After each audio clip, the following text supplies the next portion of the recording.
Hello everyone and welcome back to my YouTube channel. So friends, हमने previous lecture के अंदर दो topic cover कर लिए थे। आज के इस वीडियो लेक्चर में हम सॉलिड स्टेट का नेक्स्ट टॉपिक कवर करने वाले हैं।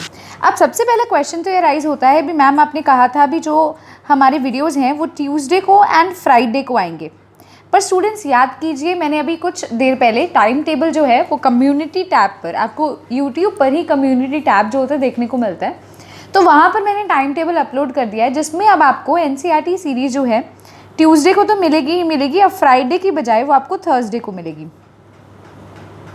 ठीक है, इस वजह से मैं जो आज का मतलब जो आज वीडियो अपलोड कर रही हूँ थर्सडे को अपलोड कर रही हूँ। बाकी के जो दिन हैं Monday, Wednesday, Friday and Saturday आपको जो नॉर्मल लेक्चर्स देखने को मिलते हैं क्लास 11th के, ठीक है, और 12th के, और हमारी ऑर्गेनिक क्लास 11th और 12th की जो मैंने बेसिक से शुरू किया है वो आपको डेली अपलोड देखने को मिलेगी। कब कब? मंडे को, वेंसडे को, फ्राइडे को एंड सैटरडे को। बाकी के जो 2 दिन है ट्यूसडे एंड थर्सडे आपको एनसीईआरटी सीरीज़ मिलेगी, और संडे को क्या है डियर स्टूडेंट्स, संडे को आपको वीकली क्वेश्चन की सीरीज़ देखने को मिलेगी। मतलब कि जो मैंने आपको कम्युनिटी पे डेली का एक क्वेश्चन देती हूँ उसका सॉल्यूशन देखने को मिलेगा।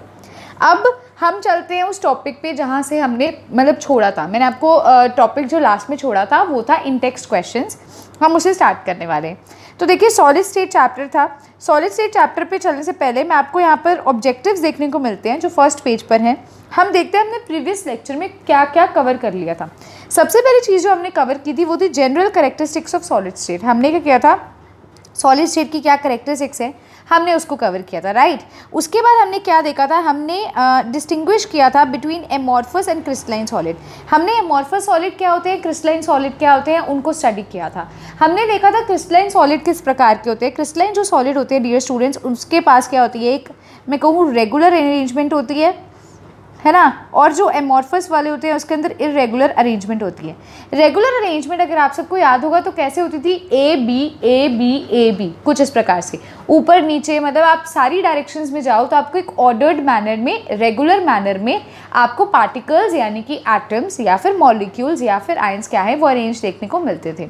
यही अगर मैं आपसे एमॉर्फस सॉलिड की बात करती हूँ तो एमॉर्फस उसका बिल्कुल ऑपोजिट है।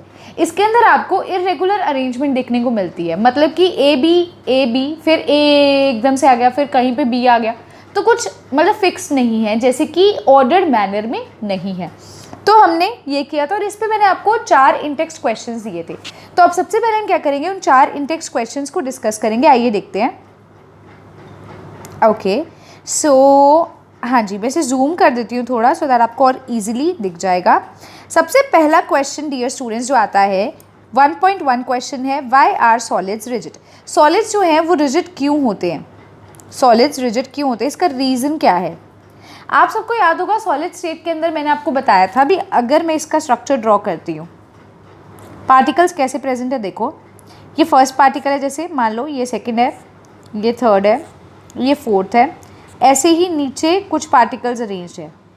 तो आप मुझे बताओ क्या पार्टिकल्स अपनी जगह से मूव कर सकते हैं? नहीं, उनके पास जगह ही नहीं है, इतने टाइटली पैक्ड है। जैसे देखिए मान लीजिए मैं कहती हूँ ये एक पार्टिकल है, ये एक पार्टिकल है, ये इतने टाइटली पैक्ड है भी हिल ही नहीं सकते। ये कहाँ हिल सकते हैं, ये सिर्फ अपनी मीन पोजिशन पर। एक सेकेंड, ये देखिए जैसे मैं कहूँ ये वाला पार्टिकल है, ये सिर्फ अपनी इस पोजिशन पर ऐसे ऐसे नीचे ऊपर ऐसे ऐसे ऐसे बस ऑसिलेट करता है अराउंड इट्स मीन पोजीशन, अपनी एक्चुअल पोजीशन पे बस। इससे ज़्यादा मूवमेंट ये शो नहीं करेगा। इससे ज़्यादा मूवमेंट शो करने का मतलब क्या है भी, ये यहाँ से यहाँ नहीं आ जाएगा, ये पार्टिकल कहीं और इधर नहीं आ जाएगा, ये मूवमेंट शो नहीं कर सकता क्योंकि पार्टिकल्स बहुत टाइटली पैक्ड है। साथ ही साथ इंटरमॉलिक्यूलर फोर्सेज, यानी कि पहले पार्टिकल को और दूसरे पार्टिकल को जिन फोर्सेस ने एक दूसरे से जोड़ रखा है वो अट्रैक्टिव फोर्सेस जो है बहुत ही ज़्यादा स्ट्रॉन्ग है, जिसके कारण वो उस पार्टिकल को दूर ही नहीं होने देती, इन दोनों पार्टिकल्स को दूर ही नहीं होने देती। तो intermolecular forces of attraction strong होने के कारण पार्टिकल्स मूवमेंट शो नहीं करेंगे, जिसके कारण वो एक क्या बनाएंगे, रिजिड स्ट्रक्चर बनाएंगे। इसीलिए हम सॉलिड्स को क्या बोलते हैं, रिजिड बोलते हैं। होपफुली आपका जो फर्स्ट क्वेश्चन है 1.1 वो क्लियर हो चुका होगा। अब सेकंड पार्ट देखिए, why do solids have a definite volume. Solids का एक डेफिनेट वॉल्यूम क्यों होता है, डेफिनेट वॉल्यूम कब होगा, जब उसकी डेफिनेट शेप होगी। तो यहाँ सॉलिड्स में डेफिनेट शेप है, रिजिड शेप है, क्यों है, क्योंकि पार्टिकल बहुत टाइटली अटैच्ड है। वॉल्यूम कम या ज़्यादा क्यों नहीं हो सकता, क्योंकि वो इस तरह से अटैच्ड हैं भी, ना तो कोई मास कम हो रहा है मैं कह रही हूँ, ना मास बढ़ रहा है, मतलब वो अपनी पोजीशन पर ही प्रेजेंट है। है ना। तो यहाँ पर हम क्या बोलेंगे, उसका वॉल्यूम फिक्स क्यों है, क्योंकि उसकी शेप फिक्स है, क्योंकि उसके मतलब ना तो कुछ कम हो रहा है ना कुछ बढ़ रहा है, वो वैसे का वैसे क्या है, प्रेजेंट है। ठीक है, अब आगे देखिए स्टूडेंट्स। हाँ जी, 1.3 क्वेश्चन में वो हमें क्या कहता है, वो कहता है भी क्लासीफाई कीजिए इनमें से भी कौन सा एमॉर्फस है और कौन सा क्या है, क्रिस्टलाइन है। तो मैं आपको बता देती हूँ एमॉर्फस कौन सा और क्रिस्टलाइन कौन सा है, आप याद ही कर लीजिए, क्योंकि क्या ये एग्जाम्पल्स है, तो आप याद कर लोगे तो आपके लिए ईजी रहेगा। सबसे पहला आता है पॉलीयूरेथिन। पॉलीयूरेथिन क्या है, ये एमॉर्फस है। उसके बाद एमॉर्फस है हमारा सेलोफेन, फिर है पॉलीविनाइल क्लोराइड, फाइबर ग्लास और कॉपर। ठीक है, हाँ जी, तो polyurethane, cellophane, polyvinyl chloride, fibre glass और कॉपर क्या है, एमॉर्फस है। मैंने इसे ऑरेंज जो रेड सा कलर है इससे मार्क किया है, आपको दिख रहा होगा, आप इसे अपनी नोटबुक में लिख सकते हैं। और जो हमारी क्रिस्टलाइन सॉलिड है वो कौन से हैं, वो हमारे naphthalene, benzoic acid, Teflon, potassium nitrate, ये हमारे क्या है, ये हमारे क्रिस्टलाइन सॉलिड है। तो आप इसे क्या कर सकते हैं, आइडेंटिफाई कर सकते हैं बहुत इजीली। अब आता है स्टूडेंट्स 1.4 क्वेश्चन, देखो क्या है।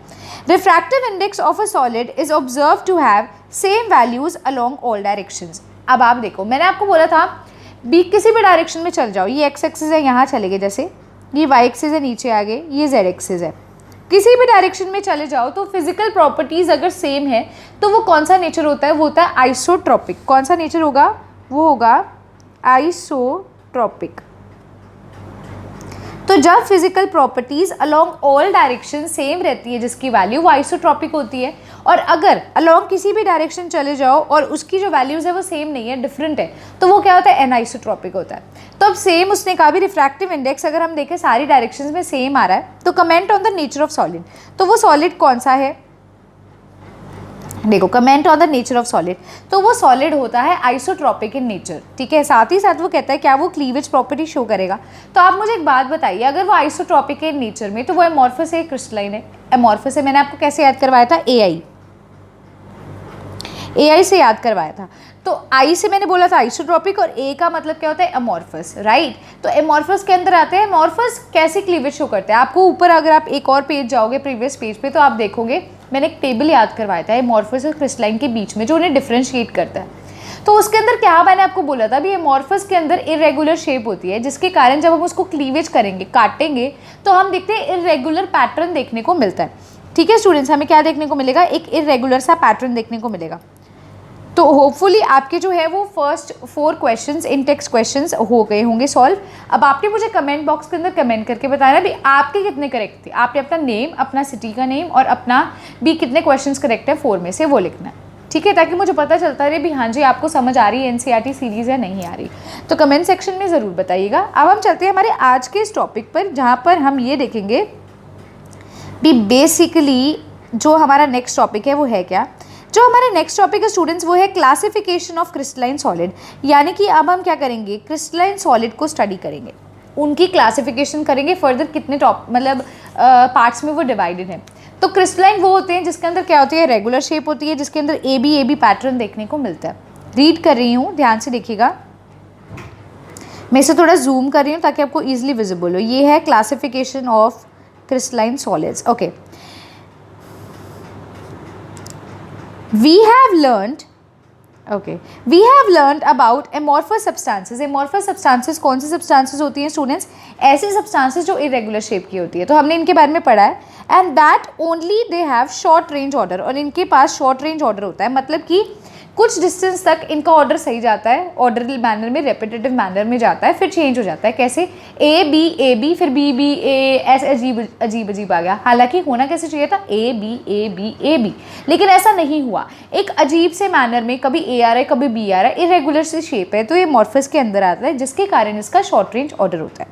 However most of the solid substances are crystalline in nature. वो कहता है हालांकि बहुत सारे ऐसे सब्सटेंसेज हैं जो कि क्या है, क्रिस्टलाइन है नेचर में। फॉर एग्जाम्पल दे रहा है वो, all the metallic elements like iron, copper, silver, non metallic elements like sulphur, phosphorus and iodine and compounds like sodium chloride, zinc sulphide and naphthalene form crystalline solid. वो कहता है हालांकि कई metallic elements भी क्या करते हैं, क्रिस्टलाइन सॉलिड की फॉर्मेशन करते हैं। ठीक है, उन्होंने एग्जाम्पल दिया है हमें, जैसे कि आयरन हो गया, ठीक है, कॉपर हो गया, सिल्वर हो गया। हालांकि कुछ नॉन मेटालिक कंपाउंड्स भी करते हैं जैसे सल्फर, फॉस्फोरस, आयोडीन, और कुछ ऐसे कंपाउंड जैसे NaCl, ZnS हो गया, ये सारे क्या करते हैं, क्रिस्टलाइन सॉलिड्स की फॉर्मेशन भी कर सकते हैं। आगे देखिए, crystalline solids can be classified in various ways. हम क्रिस्टलाइन सॉलिड को क्या है, बहुत ज़्यादा तरीकों में क्लासीफाई कर सकते हैं। The method depends upon the purpose in hand. मतलब हमें क्रिस्टलाइन सॉलिड को फर्दर डिवाइड करना है तो हमें सोच समझ के करना है। कैसे, देखो, we divide it on the basis of nature of intermolecular forces और bond that hold the constituent particles together. हम इसे कैसे डिवाइड कर सकते हैं, मान लो अगर मैं डिवाइड कर रही हूँ क्रिस्टलाइन सॉलिड को, तो मैं किस बेसिस पे भी, किस तरह की फोर्सेज है। जैसे ये सॉलिड है, एक ये पार्टिकल है, एक ये पार्टिकल है, तो ये दोनों पार्टिकल्स जिस फोर्सेज से जुड़े हुए हैं, जिस अट्रैक्टिव फोर्सेज से जुड़े हुए हैं, इंटरमोलिकुलर फोर्सेज होती हैं वो वाली। तो ये इंटरमोलिकुलर फोर्सेज, इंटर का मतलब क्या हुआ, एक मॉलिक्यूल दूसरे मॉलिक्यूल पर जो फोर्स लगा रहा है, तो इन दोनों फोर्सेज के बेसिस पर मैं इसे क्लासीफाई कर सकती हूँ फर्दर। अब कैसे क्लासीफाई कर सकती हूँ, सबसे पहले फोर्सेज होती हैं वॉन डर वाल्स फोर्सेज, सेकेंड होती हैं आयनिक बॉन्ड्स, थर्ड होते हैं कोवलेंट बॉन्ड्स, और फोर्थ होते हैं मेटालिक बॉन्ड्स। मतलब कि देखो, हमने क्रिस्टलाइन सॉलिड को उनकी फोर्सेस पर, इंटरमोलिकुलर फोर्सेस पर हमने उसे क्लासीफाई किया जो उसे पकड़ के रखती है। पहले हमने वॉन डर वाल्स फोर्सेस के बेसिस पे क्लासीफाई किया। मतलब इसमें बहुत तरह की फोर्सेस लग सकती है इन पार्टिकल्स पे। एक तो वॉन डर वाल्स लग सकती है, एक आयनिक लग सकती है, एक कोवलेंट बॉन्ड्स लगती है, और एक metallic bonds. On the basis of this they are categorize into 4 categories. अब क्या कैटेगरीज में क्रिस्टलाइन सॉलिड जो हैं वो क्लासीफाई होती हैं।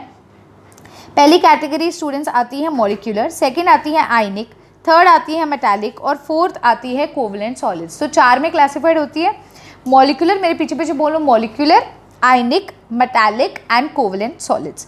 Let us now learn about these characteristics. अब हम क्या करेंगे, इन कैटेगरीज को इन डिटेल स्टडी करेंगे चारों को। सबसे पहला जो हम स्टूडेंट्स स्टडी करते हैं, देखो क्या है, मॉलिक्यूलर सॉलिड्स को स्टडी करेंगे। मॉलिक्यूलर सॉलिड्स में क्या होता है, कॉन्स्टिट्यूएंट पार्टिकल्स क्या होते हैं, हमारे मॉलिक्यूल्स होते हैं। कॉन्स्टिट्यूएंट पार्टिकल्स क्या होंगे, मॉलिक्यूल्स होंगे, नाम ही सजेस्ट करता है। मॉलिक्यूलर के अंदर मॉलिक्यूल्स होंगे, आयनिक के अंदर आयंस होंगे, मेटालिक के अंदर मेटल्स होंगे, और कोवलेंट सॉलिड्स के अंदर कोवलेंट बॉन्डेड से जो एटम्स होते हैं वो होंगे। समझते हैं, देखो पहली कैटेगरी मैंने बोली molecular solids. Molecules are the constituent particles of molecular solids. अब देखो क्या होता है, मैंने आपको क्या बोला, एक सॉलिड ऑब्जेक्ट है, इसके अंदर ये पार्टिकल्स हैं। अब ये पार्टिकल्स क्या हो सकते हैं, या तो ये एटम्स होंगे, या ये मॉलिक्यूल्स होंगे, या आयंस होंगे। तो अगर ये जो पार्टिकल्स हैं ये मॉलिक्यूल्स होंगे तो वो कौन से सॉलिड कहलाएंगे, मॉलिक्यूलर सॉलिड कहलाएंगे। तो molecules are the constituent particles of molecular solid. These are further subdivided into the following categories. अब आप क्या करते हैं, जो मॉलिक्यूलर सॉलिड्स हैं उसको फर्दर क्या करते हैं, क्लासीफाई करते हैं। सबसे पहला आता है नॉन पोलर मॉलिक्यूलर सॉलिड। अब आपको एक एडवाइस देना चाहूँगी, अगर किसी स्टूडेंट ने अभी तक सॉलिड स्टेट का चैप्टर नहीं देखा, लेक्चर्स जो मैंने डाले हैं वो देख लो, क्योंकि उसमें मैंने टेबल बनाया है। चाहे तो एक पर्टिकुलर टॉपिक खोल के देख लो, टेबल बनाया, टेबल से जल्दी याद होता है। ठीक है, अब देखो सबसे पहले कैटेगरी आती है नॉन पोलर मॉलिक्यूलर सॉलिड। अब पहली चीज़ आपको बताती हूँ, पोलर क्या होता है, नॉन पोलर क्या होता है। पोलर का मतलब होता है पोल्स का क्रिएट होना, नेगेटिव पॉजिटिव पोल्स बन जाना। जैसे NaCl है, Na पॉजिटिव Cl नेगेटिव, तो that is a polar compound. Non polar जिसमें पोल्स नहीं बन रहे। अब आगे देखो, नॉन पोलर मॉलिक्यूलर सॉलिड्स क्या हैं, दे कॉम्प्राइज आइदर एटम्स, या तो इसमें एटम्स आएंगे, ठीक है, कैसे कैसे आएंगे देखो, जैसे कि आर्गन है, हीलियम है, या फिर ऐसे मॉलिक्यूल्स आएंगे जो नॉन पोलर कोवलेंट बॉन्ड से बनते हैं। ठीक है, तो मैंने क्या बोला, नॉन पोलर मॉलिक्यूलर सॉलिड्स वो सॉलिड्स हैं या जो क्या होते हैं, या तो एटम्स होते हैं जैसे आर्गन, हीलियम, ये सब, या फिर ऐसे मॉलिक्यूल्स जो नॉन पोलर कोवलेंट बॉन्ड से बनेंगे। कौन से H2, Cl2, I2, ये सब। ठीक है, in these solids the atoms or molecules are held by weak dispersion forces या London forces। मतलब मॉलिक्यूलर सॉलिड में जो फोर्सेस होती हैं वो कौन सी होती हैं, वीक फोर्सेस होती हैं, लंडन फोर्सेस होती हैं, या वॉन डर वाल्स फोर्सेस होती हैं। तो आप इसको अच्छे से क्या कर सकते हो, मार्क कर लो, ये स्टार लगा लो, बहुत इंपॉर्टेंट पॉइंट है भी। मॉलिक्यूलर सॉलिड्स जो कि क्रिस्टलाइन सॉलिड के अंदर आता है, इसमें कैसी फोर्सेज होती हैं, इसमें होती है लंडन फोर्सेज, वीक फोर्सेज। ठीक है, आगे देखो जो कि हमने क्लास +1 में देख लिए। दीज सॉलिड्स आर सॉफ्ट, ये सॉलिड कैसे होते हैं, सॉफ्ट होते हैं, and non conductors of electricity. और क्या होते हैं स्टूडेंट्स, नॉन कंडक्टर्स होते हैं इलेक्ट्रिसिटी के, मतलब इलेक्ट्रिसिटी को कंडक्ट नहीं करवाते। They have low melting point, इनका मेल्टिंग पॉइंट लो होता है, and are usually in liquid और gaseous state at room temperature and pressure. मतलब जब नॉर्मल रूम टेम्परेचर प्रेशर होता है तो ये लिक्विड और गैसियस स्टेट में भी देखने को मिलते हैं। अब फटाफट से आपने क्या काम करना है, रीडिंग लेनी है। इन टेक्स्ट क्वेश्चंस करवा दिए थे, उसके बाद मैंने आपको एक पैराग्राफ पढ़ा है और अब मैंने आपको टाइप्स शुरू करवाई हैं, तो फर्स्ट टाइप तक इस तक फटाफट से रीड करो। मैंने आपको पहले भी बोला था रीडिंग करोगे तो आपके लिए बेनिफिशियल होगा। वीडियो को पॉज करके आपने क्या करना है, रीड करना है, चाहे तो पीडीएफ से करो चाहे एनसीईआरटी से करो, दोनों चीज़ें हैं। डिस्क्रिप्शन में पीडीएफ है और एनसीईआरटी बुक्स तो आपके पास हैं ही। ठीक है स्टूडेंट्स, फटाफट कीजिए, 2 मिनट में रीड कीजिए, आपकी भलाई के लिए कह रही हूँ, रीडिंग कीजिए, टपाइएगा मत भी, नहीं सुन तो लिया ही है, नहीं। जब रीड करोगे वो टॉपिक आपको बहुत लंबे टाइम तक याद रहेगा, बस उसके बाद रिविजन लेने की ज़रूरत है। लेकिन अगर आप रीड नहीं करोगे तो आपको वो हफ्ते तक याद होगा, उसके बाद आप भूल जाओगे। ठीक है, अब देखते हैं हम सेकेंड टाइप जो आती है, होपफुली आपने रीड कर लिया होगा। हाँ जी, सेकेंड टाइप आती है पोलर मॉलिक्यूलर सॉलिड्स। पहला कौन सा था, नॉन पोलर मॉलिक्यूलर सॉलिड्स, अब आता है polar molecular solids. The molecules of substances like HCl, SO2 etcetera, ये जो मॉलिक्यूल्स बनते हैं जैसे कि HCl बना है, SO2 बना है, they are formed by polar covalent bonds. ये कैसे बना हुआ है, पोलर कोवलेंट बॉन्ड्स की हेल्प से बना हुआ है। The molecules in such solid, इन सॉलिड में जो मॉलिक्यूल्स होते हैं ना, वो स्ट्रॉन्गर डाइपोल डाइपोल इंट्रैक्शन से जुड़े होते हैं। ऊपर वाले नॉन पोलर में क्या था, कौन सी फोर्सेस होती थी, वीक फोर्सेस होती थी और उसको लंडन फोर्सेस भी कहते थे।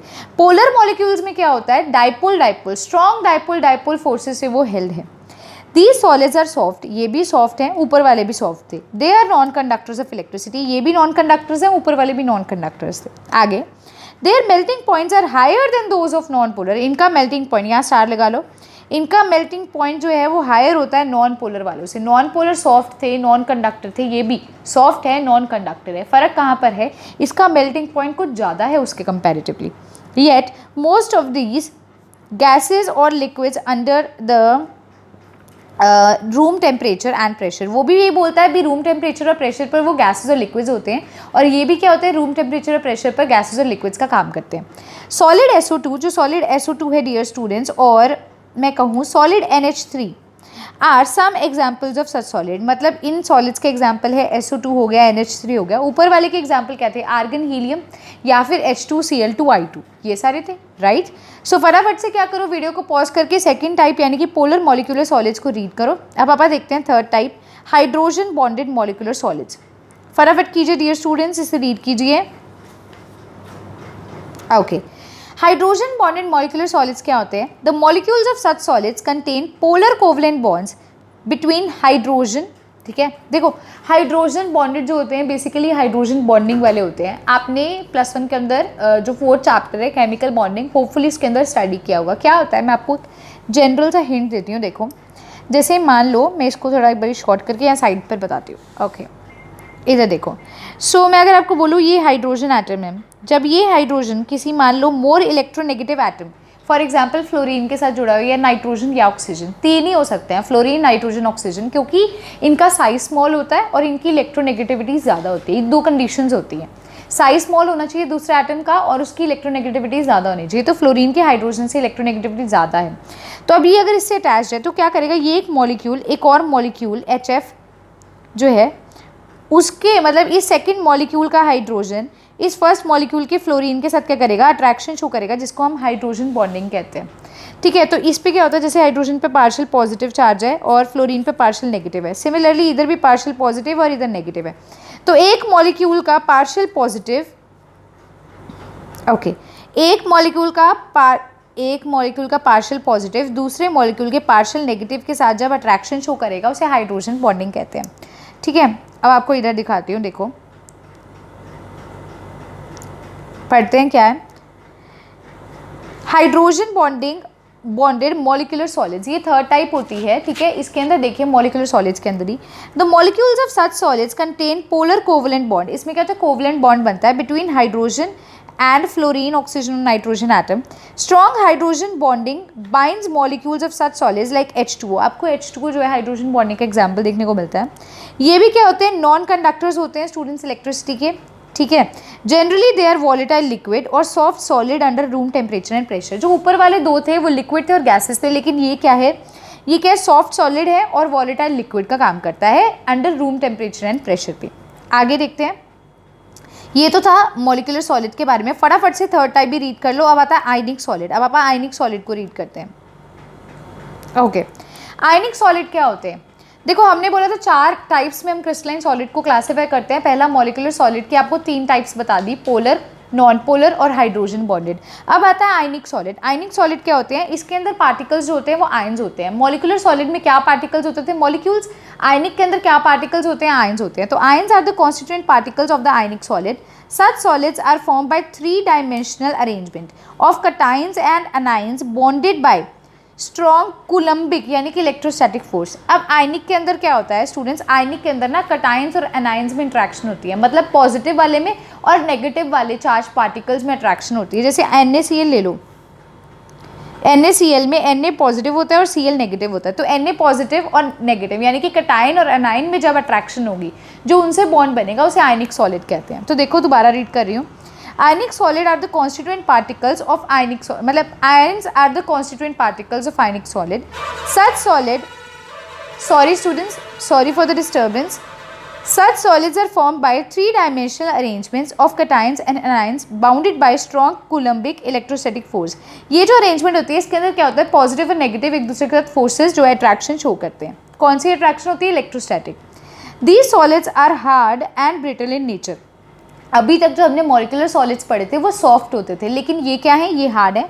स्टार मार्क कर लो, ये हार्ड है और ब्रिटल है नेचर में। They have high melting and boiling point. इनका melting point and boiling point भी ज़्यादा होता है, ये भी मार्क कर लीजिए। ओके, इनका melting point and boiling point भी ज़्यादा होता है। Since the ions are not free to move about, they are electrical insulators in the solid state. देखो सॉलिड में क्या होता है, कोई भी चीज़ मूवमेंट शो नहीं करती है ना, हमें पता है भी मूवमेंट से वो अपनी मीन पोजीशन पे ऑसिलेट करेगा।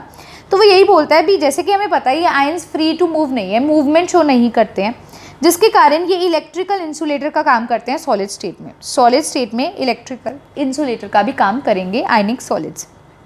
However in the molten state और व्हेन डिसॉल्व्ड इन वाटर, जब इसे पानी में डिसॉल्व करते हैं या अपनी मोल्टन स्टेट में, these ions become free to move about and they conduct electricity. देखो अभी तो क्या है, ऊपर वाले दो नॉन कंडक्टर्स थे, लेकिन आयनिक सॉलिड को अगर हम पानी में डाल देते हैं तो क्या करते हैं, ये आयंस ना दूर दूर जाने लग जाते हैं, पॉजिटिव अलग चला गया, नेगेटिव अलग चल गया, जिसके कारण क्या है, इलेक्ट्रिसिटी को कंडक्ट करवा देते हैं। तो समझ पा रहे हो ना, मॉलिक्यूलर नॉन कंडक्टर थे वो सॉफ्ट थे, आयनिक क्या है, हार्ड है, कंडक्ट करवाते हैं, इनका मेल्टिंग पॉइंट बॉइलिंग पॉइंट ज़्यादा होता है।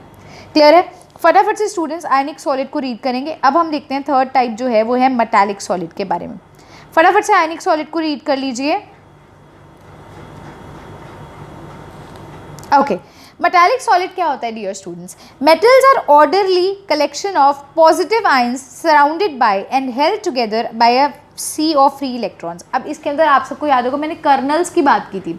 कर्नल स्टूडेंट्स क्या होते हैं, देखो जो मान लो कोई एलिमेंट है, कोई एलिमेंट के आउटर मोस्ट शेल में जो कोई इलेक्ट्रॉन है, अगर हम उसे रिमूव करवा दें तो वो इलेक्ट्रॉन क्या कहलाता है, वो उसका कर्नल कहलाता है, राइट। वो क्या कहलाएगा, उसका कर्नल कहलाएगा। तो जब क्या होते हैं, जो हमारा पॉजिटिव आयन है, पॉजिटिव आयन जब वो इलेक्ट्रॉन से सराउंडेड होता है ना, उसको हम, उससे जो सॉलिड बनता है उसको हम क्या कहते हैं, मेटालिक सॉलिड कहते हैं।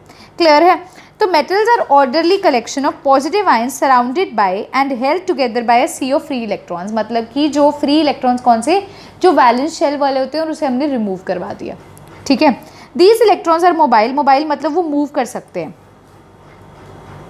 ओके, मोबाइल का मतलब क्या है भी, वो मूव कर सकते हैं। And are evenly spread out throughout the crystal, मतलब वो प्रॉपरली स्प्रेड होते हैं क्रिस्टल पर। ठीक है।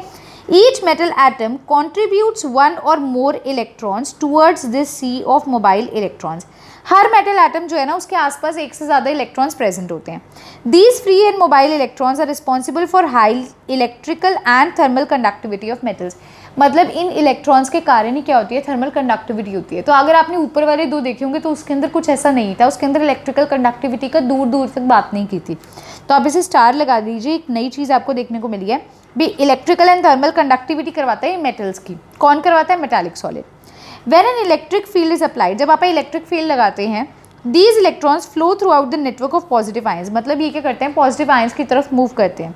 Similarly when heat is supplied to one portion of a metal, मान लो अब ये तो हमने क्या कि इलेक्ट्रिक फील्ड लगाई, मान लो अगर हमने हीट सप्लाई कर दी तो क्या होता है, thermal energy is uniformly spread out through the free electrons. तो थर्मल एनर्जी भी क्या होती है, स्प्रेड आउट हो जाती है। Another important characteristic of metal is their lustre. अब देखो मेटल है तो शाइन होगी, लस्टर का मतलब शाइन होना उसके अंदर, lustre and colour in certain cases, और कई केसेस में वो कलर भी और शो करता है, लस्टर भी शो करता है, शाइन भी शो करता है।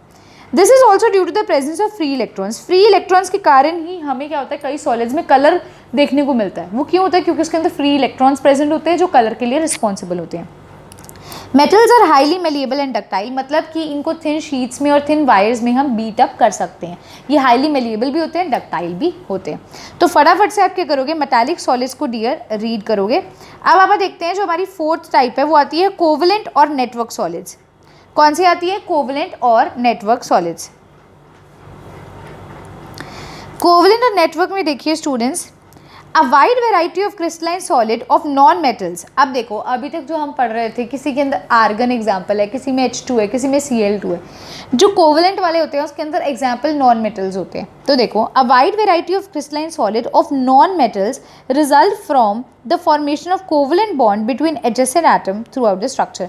मतलब कोवलेंट अगर सॉलिड है तो उसके अंदर कोवलेंट बॉन्ड बनेगा, मतलब शेयरिंग ऑफ इलेक्ट्रॉन्स होगी। क्लियर है इतना? आगे देखो, These are also called giant molecules, इनको हम giant molecules भी कहते हैं। देखो पहली लाइन भी ये कहता है भी कोवलेंट बॉन्ड बनता है दोनों में, और इन्हें हम giant molecules भी कहते हैं। Covalent bonds are strong and directional nature. जो कोवलेंट बॉन्ड होते हैं ना वो स्ट्रॉन्ग होते हैं और डायरेक्शनल होते हैं। Therefore atoms are held very strongly at their position। ये स्टार लगा लो, क्योंकि ये स्ट्रॉन्ग होते हैं तो एटम्स क्या होते हैं, बहुत स्ट्रॉन्गली हेल्ड होते हैं, मतलब अपनी पोजिशन पर पड़े होते हैं बहुत ही स्ट्रॉन्गली। आगे देखो, such solids are very hard and brittle. अब ये सबसे ज़्यादा हार्ड होता है। पहले हमने सॉफ्ट देखा, मॉलिक्यूलर वाला, आयनिक वाला, मतलब अब उसके बाद देखो आप जो मेटालिक वाला था वो हार्ड था। कोवलेंट वाला वेरी हार्ड है, सबसे ज़्यादा हार्ड है। मेटालिक वाला ब्रिटल था, ये भी ब्रिटल है। They have extremely high melting and boiling point. इसके अंदर भी क्या है, हाई मेल्टिंग पॉइंट है। प्रीवियस वाले में भी हाई था। They even decompose before melting, और ये ना मेल्टिंग से पहले डीकम्पोज हो जाते हैं। तो आपने क्या करना है, इसको मार्क कर लेना स्टार। भी क्या करते हैं, बिफोर मेल्टिंग ही क्या करते हैं, डीकम्पोज कर जाते हैं। They are insulators and do not conduct electricity. अब ये बहुत अच्छा पॉइंट है, बहुत ही अच्छा पॉइंट है। भी ये इंसुलेटर्स का काम करते हैं और इलेक्ट्रिसिटी को भी कंडक्ट नहीं करवाते। ठीक है, तो आप इसे मार्क कर लो।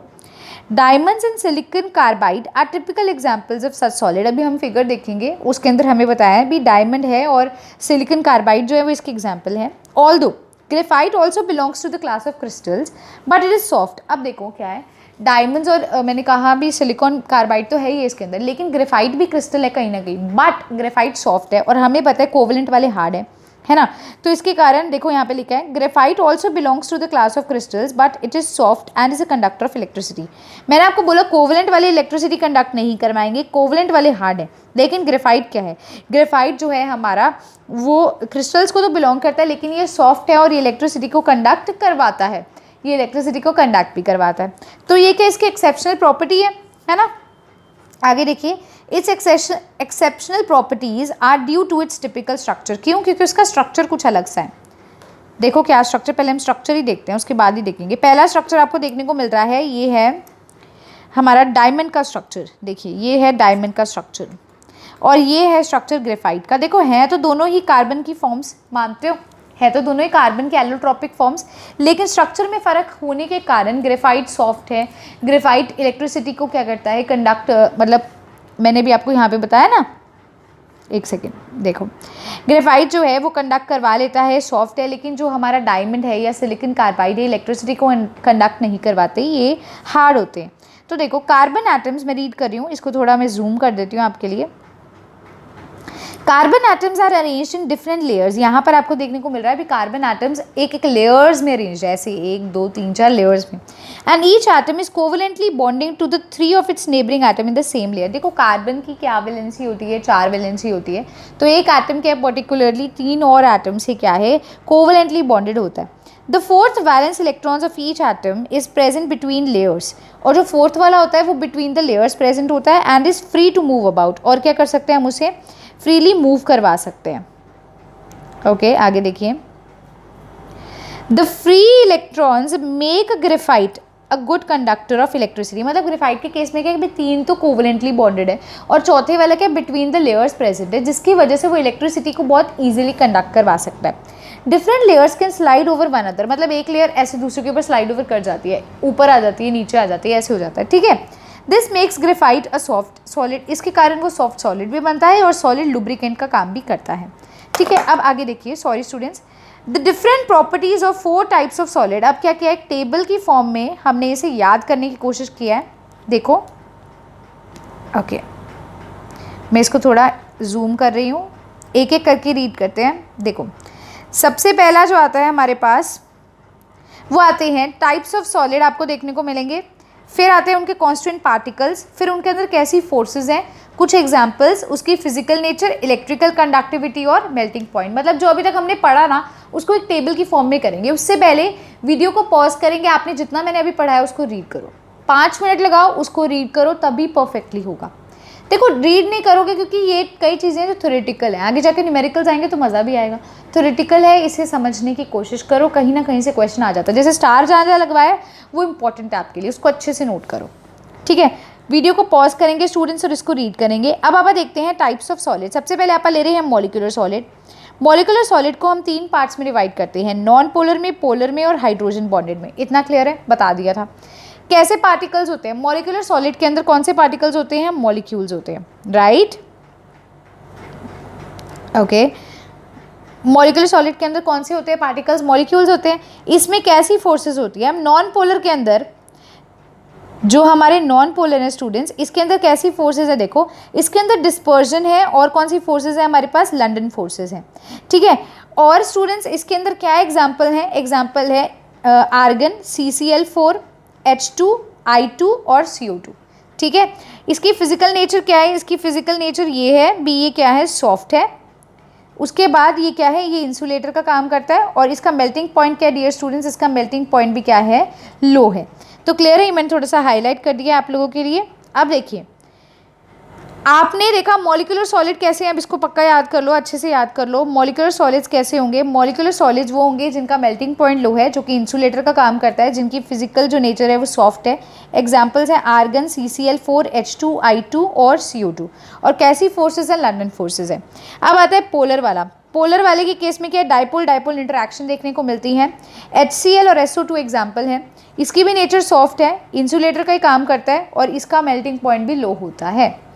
फिर आता है हाइड्रोजन बॉन्डेड। अब पढ़ रखा है तो बहुत इजी है याद करना। हाइड्रोजन बॉन्डेड के अंदर कौन सी फोर्सेस होती है, हाइड्रोजन बॉन्डिंग होती है। एग्जाम्पल वाटर है, ये हार्ड होता है, ऊपर वाले दो सॉफ्ट थे, ये हार्ड था। ये भी इंसुलेटर और इसका जो मेल्टिंग पॉइंट है वो भी क्या है, लो है डियर स्टूडेंट्स। अब आप देखते हैं हमारी नेक्स्ट टाइप क्या है, आयनिक सॉलिड। सबसे पहले आप इसको क्या करो, एक बार रीडिंग दे दो, खुद बोल के देखो, ऐसे हाथ रखो कॉपी पे और खुद बोल के देखो, आपको याद हो जाएगा। आयनिक सॉलिड देखिए, सेकंड टाइप क्या है। आयनिक सॉलिड के अंदर पार्टिकल्स कौन से हैं, पहली बात तो पार्टिकल्स हैं आयंस। कौन सी फोर्सेस है, कुलम्बिक या इलेक्ट्रोस्टैटिक फोर्स है। एग्जाम्पल क्या है, NaCl, MgO, ZnS, CF2। कैसा होता है, सॉफ्ट होता है, हार्ड होता है, हार्ड होता है। पहले 2 ही सॉफ्ट थे हमारे, पोलर और नॉन पोलर, उसके बाद हमारा हार्ड आ गया। अब आयनिक सॉलिड्स भी क्या है, हमारा हार्ड है, लेकिन ये क्या है स्टूडेंट्स, ये ब्रिटल है। ये अब इंसुलेटर है, क्या है, तो ये इंसुलेटर होता है सॉलिड स्टेट में, ठीक है, लेकिन मोल्टन स्टेट में ये क्या हो जाता है स्टूडेंट्स, कंडक्टर का काम करता है। सॉलिड स्टेट के अंदर इंसुलेटर का काम करेगा, मोल्टन स्टेट में कंडक्टर का काम करेगा और मेल्टिंग पॉइंट क्या है इसका, हाई होता है, ज़्यादा होता है। आगे देखो मेटालिक सॉलिड्स। मेटालिक सॉलिड्स कौन से सॉलिड्स होते हैं, मेटालिक सॉलिड्स वो सॉलिड्स होते हैं जिसके अंदर पॉजिटिव आयंस जो हैं वो फ्री इलेक्ट्रॉन्स के साथ पाए जाते हैं। तो positive ions in a sea of delocalised electrons, ठीक है। कैसी बॉन्डिंग होती है, मेटालिक बॉन्डिंग होती है। एग्जाम्पल क्या है, Fe, Cu, Ag और Mg। हार्ड है बट मेलिएबल है एंड डक्टाइल है, राइट। ये हार्ड होता है, मेलिएबल भी होता है, डक्टाइल भी होता है, मतलब इसे थिन शीट्स में भी बीटन किया जा सकता है, वायर्स में भी कन्वर्ट कर सकते हैं। अब ये क्या होता है, ये इलेक्ट्रिसिटी कंडक्ट करवाता है कि नहीं, तो ये वो कहता है भी सॉलिड और मोल्टन स्टेट दोनों में कंडक्टर्स का काम करता है और इसका मेल्टिंग पॉइंट बहुत ज़्यादा होता है, फेयरली हाई होता है। क्लियर है होपफुली। अब स्टूडेंट्स हमारी आती है लास्ट टाइप, देखो क्या है, वो है कोवलेंट और नेटवर्क सॉलिड्स। इसके अंदर पार्टिकल्स होते हैं एटम्स। कौन सी बॉन्डिंग होती है, कोवलेंट बॉन्डिंग होती है। और इसके अंदर हमें क्या देखने को मिल रहा है, देखो इसकी एग्जाम्पल है क्वार्ट्ज, SiO2, डायमंड है जो कि कार्बन की फॉर्म है, और SiC है, ठीक है, और ग्रेफाइट भी देखने को मिलता है। लेकिन स्टूडेंट्स जो क्वार्ट्ज और डायमंड्स है ये हार्ड होते हैं और ग्रेफाइट क्या होता है, सॉफ्ट होता है। जो क्वार्ट्ज और डायमंड है ये इंसुलेटर्स होते हैं, ग्रेफाइट क्या है, कंडक्टर का काम करता है, एक्सेप्शन है, स्टार लगा लो। और इन दोनों का ही मेल्टिंग पॉइंट क्या होता है, वेरी हाई होता है, ज़्यादा होता है। तो फटाफट से टेबल की रिवीजन लो, फटाफट से टेबल की रिवीजन लो, फिर हम इंटेक्स्ट क्वेश्चन को रीड करेंगे। 2 सेकेंड लगाइए, टेबल को रीड कर लीजिए। अब देखिए डियर स्टूडेंट्स, ओके, आपके पास है इंटेक्स क्वेश्चन, जैसे कि मैंने आपको प्रीवियस लेक्चर में भी कहा था, इंटेक्स क्वेश्चन का काम क्या है, आपने इन क्वेश्चन को सॉल्व करना है, कमेंट बॉक्स के अंदर कमेंट करना है, चाहे क्वेश्चन बड़ा है कोई फर्क नहीं पड़ता, लंबा पैराग्राफ लिख दो कमेंट बॉक्स में, लेकिन आंसर ज़रूर करो, आंसर ज़रूर करो, क्योंकि जब गलती होगी ना तो आपको रियलाइज़ होगा अगली बार मैंने सही करना है, अगली बार कमेंट बॉक्स में सही लिखूंगी या लिखूंगा, राइट। तो आपने इन 4 क्वेश्चंस को 1.5 को, 1.6 को, 1.7 को और 1.8 को सॉल्व करना है। मैं क्वेश्चंस एक बार आपके लिए रीड कर देती हूँ। 1.5 क्या है, classify the following solids in different categories based upon the nature of intermolecular forces. अभी मैंने आपको 4 टाइप्स बताई हैं, ऊपर एग्जाम्पल्स बताई दिए, तो बहुत ईजी है आपके लिए, कर सकते हो।